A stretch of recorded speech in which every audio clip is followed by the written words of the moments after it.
very good morning to all of you. Today we shall see a few points about urinary tract infections. The urinary tract infection is a typical infection of the entire urinary tract which can involve the kidneys, the bladder, the urethra or the ureter. This comprises the urinary tract. So who gets urinary infection? It is surprising to know that everyone on any age group can get a urinary infection, right from the very young to the very old. But the causes differ from age to age. So how common is urinary tract infection? Everyone experiences urinary infection one time in their life.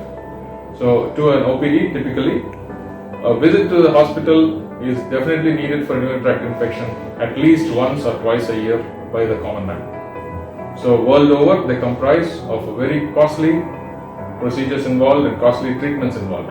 So let's know more about this urinary infection. So let's find out first what are the symptoms of urinary infection.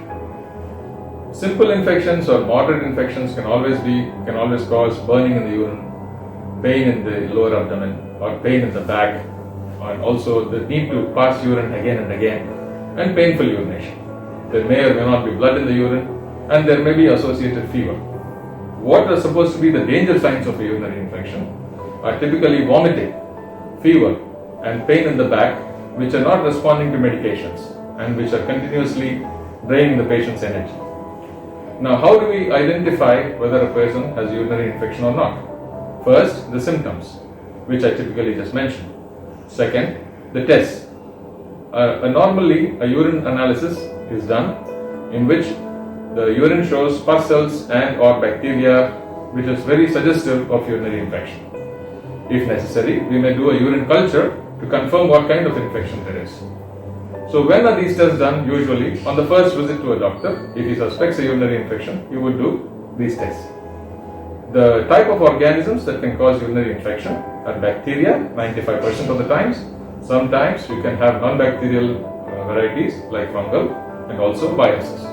But usually the commonest organism is E. coli, which is an inhabitant of the colonic tract. So how do we try to prevent urinary infections? Because we know that prevention is always better than cure. The typical way to avoid urinary infections is number one, to avoid constipation. Constipation is one of the main precursors for urinary infection. Eating healthy and lot of fiber is paramount. Drinking lot of water. Not storing urine for long times.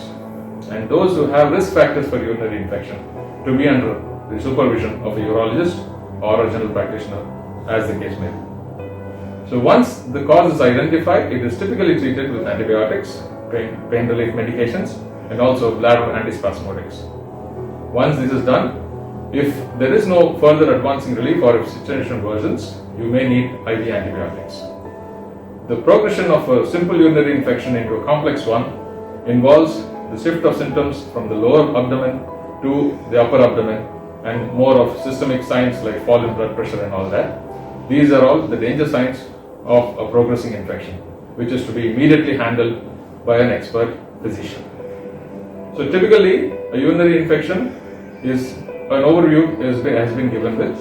Now, these are the signs you need to know, and remember, there are a few paradigms which you should know, that every burning is not a urine infection. It needs to be confirmed with a urine test. Without a urine test, we will be unnecessarily misusing antibiotics and increasing antibiotic resistance. So my friends, if you have doubt of urine infection, get a urine test and visit your nearest doctor. If you have more problems with urinary tract, you can always visit a urologist and he will always be there to help you. Thank you.